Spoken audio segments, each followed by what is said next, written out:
This is the Lessons in Positivity videocast. Here's your host, Scott Peterson.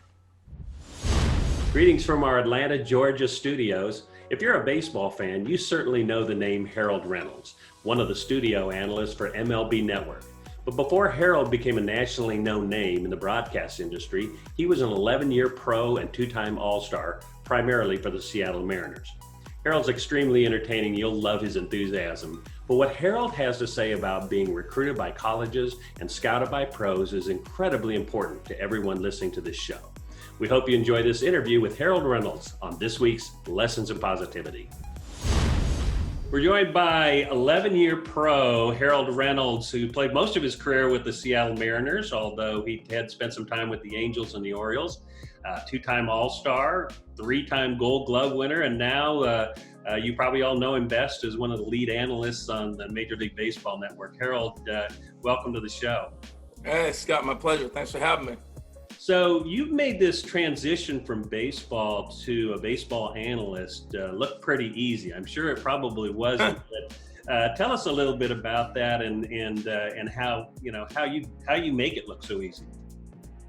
Well, I appreciate that. Thank you. But if you ask my friends or family that know me well, it wasn't a smooth transition in their minds. They're like, what are you doing?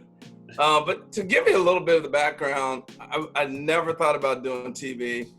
And then you're probably familiar with the Earthquake series in 1989 with the Oakland A's and San Francisco Giants. So Bruce King was the sports director and sportscaster at King 5 in Seattle. And he had asked me, hey, you mind coming down to the studio and maybe breaking down some of the World Series? I'm like, hey, that's pretty cool. So I went down to the studio and it ended up being that World Series, the Earthquake series. But it gave me a little taste of that TV. I kind of liked it. I'm like, this is cool. Right. So when I retired, it's a long sort of story of how I even got to doing TV. I got a call from Roland Eman, who was my general manager in Baltimore. And he had asked me to come down to the Super Bowl in Phoenix in '96. And, they were going to start a new organization, the Arizona Diamondbacks. He was going to be the president of that. He said, you do a lot of things in the community. We'll create a job for you. We'd love to have you involved with community affairs. And then you're bursting up. You can do some TV, some radio. We'll just create a show for you. So I went down, agreed with the Diamondbacks, and Jerry Colangelo, the owner, said, well, we're not doing anything for really 2 years, but Fox is starting a new baseball series. So why don't you go to Fox? I'll get you in the auditions. You go over there and do that for a year or so, and it'd be good branding for our team. So I went to the auditions, and before you know it, I'm there like the last man standing. I get a call from ESPN. They fly me out there, and they offer me a 3-year deal on the spot. So now I'm stuck. Do I do Fox or do I do ESPN? What do I do? I'm calling Jerry, and Jerry's like, look, I think you're going to be really good in this TV thing. Go to ESPN, see how that goes, and good luck to you. And that was really how I got started. You, in your career with the Mariners, or some of the glory years of the Mariners, really, and you had a lot of teammates that probably shaped a little bit about who you were, and what makes a good teammate, or what are some of the characteristics that you think make a good teammate? Well, number one is selflessness, not being selfish, always thinking about that other person first. I had a very unique group of men I grew up with in Seattle. We spent a lot of time together. We actually liked each other, and we really spent a lot of time. And so spending that time, whether it was Bible studies, chapel, or just on the field or going to movies, we really came from A-ball to the big leagues together with a lot of the guys, the core group of guys that I played with. So we were able to really challenge each other and know each other. I think the second thing about being a good teammate, you got to know that individual. Not everybody is the same or can take criticism or compliment the same. Some people you may compliment and they go, is he serious? Other people go, yeah, that's right. It just depends. Or you might be critical of a player and they take it to the nth degree and somebody else looks at it like it's a challenge to be better. But only way you're able to have that is you have to spend time and get to know that person and each person. So I'd say the two things is be selfless, not putting yourself first. And then secondly, getting to know a person. And when you get to know somebody, then you become a great teammate. In that same vein, a lot of athletes have a difficulty with criticism from a coach. And sometimes they're not people that they're spending a lot of time with. They may be on the field and such, but a young player hears coach say something and then is automatically going to that negative place. This coach hates me. This coach thinks I stink. I'll never make the team. What would you advise kids about how to deal with coaches? Well, again, very similar to teammates. Everybody's different. And you're going to be treated different. I think the big misnomer in sports and maybe even in this world is I'm going to treat everybody the same. Well, no, you're not. That's not natural. I'm not going to treat my best friend the same as somebody who might be my enemy. You just don't do that. You try to love that enemy, but you're not going to treat them the same as you will somebody who's your best friend. And I think the same thing with coaches. They're going to have different relationships with different players. And just as you do with teammates, there's some teammates that you're closer to. There's different players that the coach is going to be closer to as well. Or you may have a coach that doesn't really like you, and and you try to win them over. You try to love them over. But I think it's changed a lot from when I was a player or a youngster, like the group we're talking to now, than today. Today's society is a lot more forgiving, so to speak. When I was playing, coaches were in your face. There was no excuses. They were hard on you and they would talk about you. And that doesn't happen today. If you find a person like that, they're probably bounced out. They're not going to last very long as a coach. So I think the generation has changed a little bit. And so navigating through this generation, I would probably look for somebody to be real honest with. Because I think coaches get caught in a position of today is more political than honest. They don't want to be real honest and tell you, look, you got to work harder. You got to work that weight off and get yourself in place. That's going to be looked at as saying the wrong words in today's society. And so that coach might get bounced for saying those things. So he's going to say, you're okay. You'll get there. You're okay. And that leaves the player in in the middle, in a lukewarm situation. Instead of somebody really being honest with you, you can't hit the curveball. You're gonna have to work on that, or I can't play you. As opposed to, hey, just keep swinging. You're gonna be okay. You're gonna get it. There's constructive criticism and there's false hustle, and I don't want the false hustle. Be constructive. Let me handle it. And if they're too hard on you, talk to them. Say, that might be a little bit too hard. I don't need to handle that. But again, you got to have a relationship. A lot of the kids that are watching this are kids who are serious enough about baseball that they're still playing in late middle school and high school. And so when I was a travel baseball coach, we always knew at times there were going to be scouts around, whether it be a college scout or a pro scout, and mainly college scouts, but tried to convince them that that they're always watching you. When you're warming up, they're watching you, how you react to making an error or an out or something like that. Do you find that, when you've talked to coaches and scouts and have you found that's something true that kids should know? Oh, no doubt about it. I always say your attitude is going to determine your altitude. How far you go is based on your attitude. So let's take a scout, for example. They come through, or a college coach or a recruiter or whatever. They try to gather as much information about you as they can. A lot of times it's just first impression. Now, the deeper they get to know you, and I have a good friend who's a scout for a number of years. His name is Dave Roberts, not the Dodgers manager, but a different Dave Roberts. And they put a lot of players in the big leagues with the Marlins and the Indians and help build those organizations. And I asked him, what do you do when you go scout? He goes, I stand all the way down the right field line behind the fence. If I know there's a kid I want to see, I don't let him know I'm at practice. So I want to see how he interacts with his teammates without me being there. because it's natural. If you know a scout or a coach or a parent or somebody you're trying to impress, you're up. Let's go. Let's do it. And you're bouncing all over the field. And then if they're not around, you're moping around. They get their real personality out of you. But if you're upbeat all the time, then they see that. And that's what he did to distinguish. Because as you move through the ladder, the talent pool is basically the same. There's only a few Ken Griffey Jr.'s or an Alex Rodriguez or somebody who's an outlier. The rest of us are in that same gene pool. So I always say this, don't cut your legs from underneath you before you have a chance to start walking. And what I mean by that is if I'm a coach or I'm a scout, I sit there and I go, how many kids today play youth baseball and softball in this country? Because softball's growing like a big dog too. And that's 22 million kids. So if I'm a college coach or a high school coach or a pro scout, that's a lot of people to pick from. So how do you weed them out?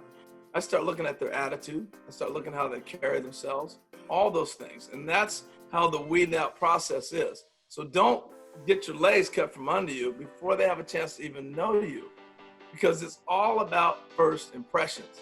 If I can continue, Scott, I got a great story that happened to me when I was in high school. Absolutely. So I was supposed to be a first round pick, and to prove that I got drafted in the next draft I went in the first round. So I'm in high school, and I'm supposed to be a first round pick. I had two older brothers. My older brother, Don, was playing already in the big leagues with San Diego Padres, and my other brother, Larry, was at Stanford. And he'd been all Pac-10 Player of the Year and been drafted already, and he was going to be drafted again. And so I knew, and the scouts had come to see me a lot. So being that high of a pick, you have 30, 40 scouts coming to your game all the time to evaluate. So I'm playing my senior year in high school, and I've been playing varsity since my freshman year. Now, I got to tell you a little bit of the forward story and come back to this. So I'm playing my first Major League All-Star game, and Bobby Doerr is the honorary captain. Bobby Doerr was a Hall of Fame second baseman with the Boston Red Sox, with Ted Williams teams and all that. And he was from Junction City, Oregon, which was 30 minutes from my home in Corvallis, Oregon. So my senior year in high school, he's got 3 players he's got to go see for the Blue Jays. He's the national cross-checker. Now, a national cross-checker is the guy who goes across and sees all the talent for his eyes to see, evaluate it, and go back and tell the general manager, here's my input, here's the guys we should be drafting. Bobby comes to Oregon on his trip, the long trip, the last stop of the trip. He comes to see me play. I hit a ground ball in my first inning. I think I beat it out. The umpire says, no, you're out. Now I hit .590 my senior year, Scott. So I know I'm going to get some hits, all right? So I turn around and I'm like, come on, Bob. You missed that one. Nope, Harold, he got you. I'm like, all right, okay, no big deal. And I take my helmet and I throw it to my coach, Gary Beck, who's jogging off the field. And the umpire goes, you're out of here. What? What are you talking about? He goes, Harold, we got a new equipment rule. You're the best player in the state. If I can't enforce it with you, I can't enforce it with anybody. I go, Bob, I'm throwing my helmet to the coach. It's the third out of the inning. I'm going to shortstop. The second baseman just brought me my glove. By now, the whole team's arguing because I've been kicked out of the game. And so I go back to the dugout, and by the time I'm walking to the dugout, I see all these scouts getting up and leaving. Because what you don't understand, you young people out there, is they're not going to sit there and watch you forever. They're evaluating you quick. It's first impressions. It's different things they're doing to try to figure out what kind of kid are you.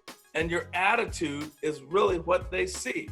So in their eyes, I just threw my helmet, and Bobby Doerr is our honorary captain at the All-Star game. So here it is, 6 years after I threw that helmet.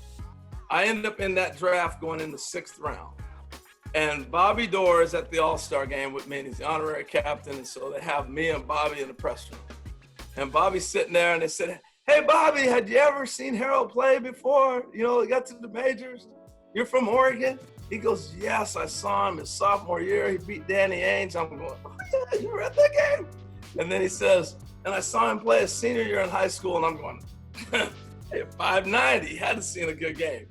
And he goes, he got kicked out of the game, and I wrote down bad attitude. But I put my arm, and then he puts his arm around me in the press conference and goes, but he's a great kid. I've been spending every day with him. A couple days. We had dinner last night. I just love this guy. And I'm like, huh? I got kicked out of the game? Scott, how many games do you think I got kicked out of in my entire life? I'll bet you that was the last one. That was the only one. High school, little league, college, summer ball, Legion, minor leagues, big leagues, one game my entire life. Well, Bobby Doerr doesn't hear the conversation. He doesn't know I've known this umpire for 3 years. I've been playing in that league for 4 years now. He doesn't know that. He doesn't know the umpire said, Harold, we got a new rule. I got to enforce this. He didn't know any of that. All he knew was what he could see. And that was the first impression he had of me. And I went, because of Bobby Doerr's words and that one game, I went from being in the first round of the draft to the 6th round. I think I was the 250th player picked, because that was how it got branded until people got to know me. They don't have a chance in first impressions to get to know somebody. So the reason I tell that story, and I love it so much, is because I start off with your attitude will determine your altitude. It's how far you can go. Scott can tell you, he's a coach. You don't have all day to sit in the living room and see how somebody really is. So we are instantly judging or seeing what we're doing, what a person might act like. I've done that a number of times with major league players, and I meet the guy later and go, what a great guy. But I don't know. He's throwing his helmet in the dugout. I see him yelling. He argues with the umpire 2 or 3 days in a row. I'm like, this guy's got a major attitude problem. Then I turn around and get to spend some time with him and go, he's really a great guy. But they don't have that time. So you have to carry yourself in a manner knowing that people are watching and they're going to carry you right. And the little things they're going to judge you on. Did you run out a ground ball? Are you picking up the glove for your teammate? Are you high-fiving somebody? Are you encouraging them after they strike out? When you strike out, are you the one throwing your helmet and cleaning out the dugout? Or are you the one encouraging everybody saying, let's go, we're going to win this game? Those are the things they're looking at. And those are the characteristics that a college coach, that a pro scout, that I don't care if you're playing baseball or softball, people want to wrap their arms around. Somebody who's uplifting and encouraging. And when you hear that phrase, what a great kid, what a team player, those are the things those coaches are talking about. I'm really glad you told that story. Kids ought to play that one, have that recorded, and then play it every night before they go to bed, because it is one of the problems that the kids have. You're exactly right. And you know, one of the other ones is, I actually had talked to a coach, and I told him I was going to be talking to you, and he said, hey, ask Harold, because I always try to convince my players that it's not just about what you do at practice and in the game. Some kids think that, okay, here's my baseball workout. I'm going to work out at practice, and I'm going to play in games. And outside of that, they're not hitting off the tee. They're not doing some other things. And so talk a little bit about the importance of that, if you would. You got to put in the work. I mean, look, your talent, like I said, we're all basically in the same gene pool. The person who outworks the other guy is the one who's going to be sustainable. And I say guy, meaning girl, guy, whatever, because I'm talking to softball players as well. And it's important. The work ethic is the game, it's the changer, it's the game changer. And the other thing that work ethic does, it sees if somebody likes it or loves that game or not. And I think it's important here to throw this in too. You got to study. You got to go to class. You got to get your education, because what that shows also is you can complete a task. I want that kid who completes things. I don't care if you went from 2.25, but I want to see, are you dedicated? Are you trying? Will you complete it? Or are you just going to throw your arms up and say, I'm not going to school anymore? That's the difference, being able to complete those things. Education opens doors for you. If you want to be a great athlete and you want to do interviews, you got to be able to put a sentence together. You want to do those great commercials, you got to be able to read lines and put a sentence together. All those things that you so desire to do will never happen if you don't have an education or been studied in it. So that opens doors. But back to the main point here, your work ethic is the separator and the game changer of them all. Well, and the other component, one of the things that's been so great about you, Harold, is, first of all, what I didn't mention was that you were a Roberto Clemente Award winner. And I know that means a lot to you, or meant a lot to you, to win that award based upon who Roberto was. And you've gone on to do your HR4 project.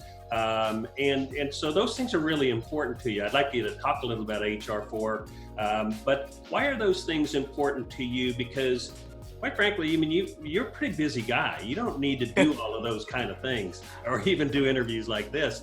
Why is that important to you, Harold? Well, it's important to pass it on. I mean, people did it for me, and I want to do this for the next generation to open doors for them. I just, not that I don't get anything out of it, I love it too, but I think it's important to use your platform. I'm the youngest of 8 kids, and we grew up a single parent home. My mom and dad got divorced when I was like 3 years old, and I look back at the people that poured into our life.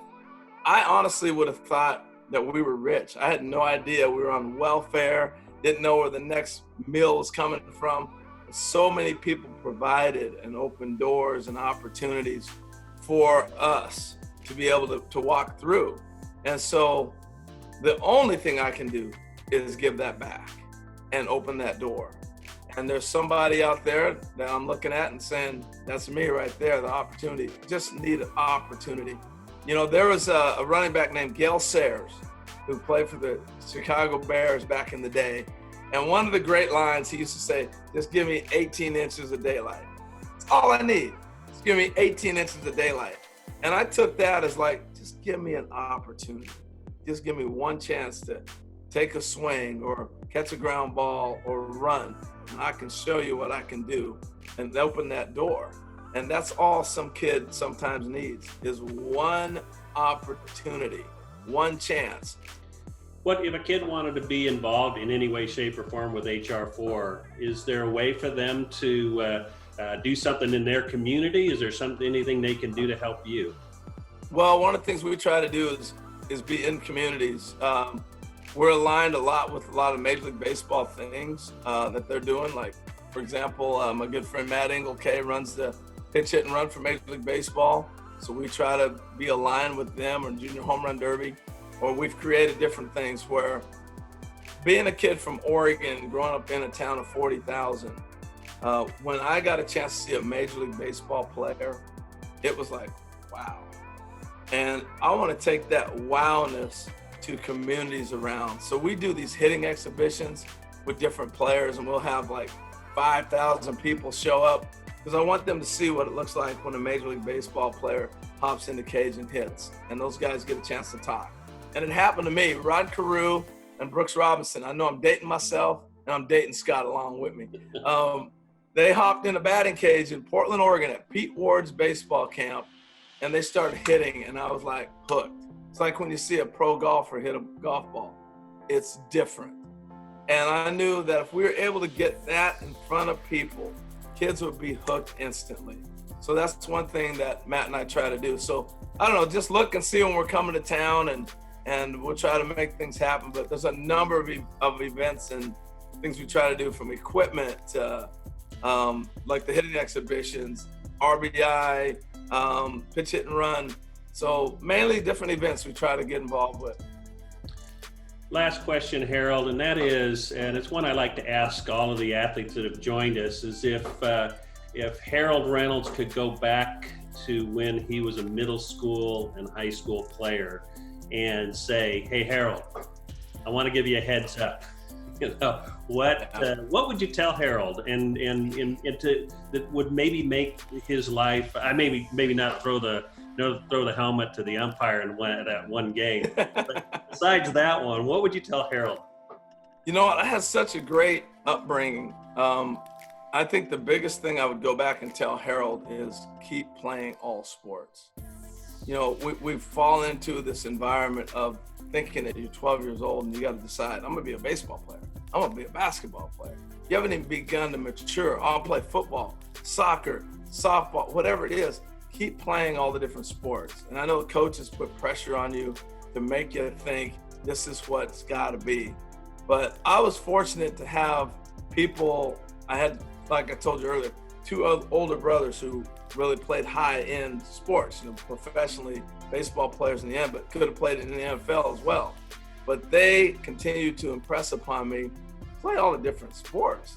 And they both played football and baseball in college. So they couldn't make a decision until they had to. And so for me, as a youngster, I saw that and I was involved in all the different sports. And I think we're shortchanging our generation of kids, because if you'd have asked Harold in middle school, man, I'm the next Magic Johnson. What you talking about? I'm playing basketball. Well, I didn't know I was going to end up being 5'11" and not 6'11", and so that changes everything. So I think you got to allow yourself to see what's going to happen with your body, see what you're going to fall in love with and enjoy. I had no idea I was going to fall in love with baseball. That was my third sport. Football came around, let's go. Basketball, I'm playing that all day. Baseball, okay, guys, I'll come out. And baseball for me was wiffle ball in the backyard. I liked that more than I did playing regular baseball. But then I started falling in love with it as I got older, as I got 15, 16, 17, and seeing the beauty of the game and learning it and all those different things. But if you would have caught me when I was 12, I wouldn't have played baseball. That was just wiffle ball in the backyard with my brothers. I'm going to be a basketball player. And I would have never made it. I would have cut myself short. So keep those doors open, those opportunities open, because you don't know at your age what you might end up doing. You may all of a sudden be better in another sport, and that may be the one that is your ticket. Harold, thanks so much for spending time with us. And again, great words of wisdom to the kids. And we love watching you on the MLB Network. You keep it fun. And obviously, we're all hoping for the best this year, that you're going to get a chance to actually analyze some baseball this year. Amen to that. We're on a slippery slope, but hopefully we get there. Everybody out there, stay safe, do your part, think about the person around you, and let's keep this thing safe. Let's get past this pandemic and get you all back out playing ball. Thank you, Harold. All right, thank you. Appreciate it.